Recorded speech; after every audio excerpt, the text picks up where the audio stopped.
All right, we're going to change gears now. Take a breath here. Let's talk about tropical storm Idalia. It could hit Florida as a hurricane this week. Chief Meteorologist Tim Deegan has the full forecast, but let me start with some quick questions. I've been talking with Tim all afternoon. Maybe these are questions on your mind as well. So Tim, Wednesday, that could be the rough day. Will we have power outages, do you think, and for how long? Okay, I think we will, and it's going to depend on where you are. We'll continue to adjust the forecast, but now that we're just 2.5 days out, increasingly becoming confident a hurricane will make landfall. It will make landfall as a Category 2 hurricane and possibly stronger. So let's take a look. We're checking the mics. The mics seem to be fine, so let's just talk about this. So notice the track.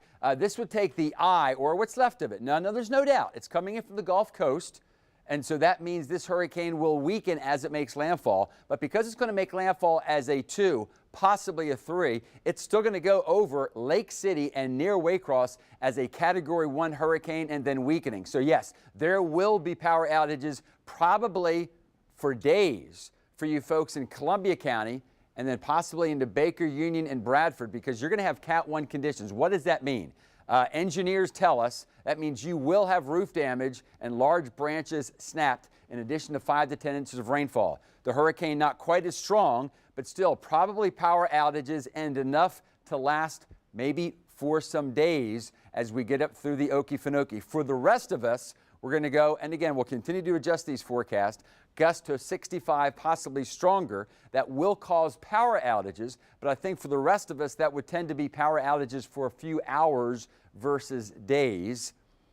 But this is going to be all day Wednesday. Think from dawn Wednesday to dusk Wednesday. That's when the worst of the weather will be. So when do we need to be ready by?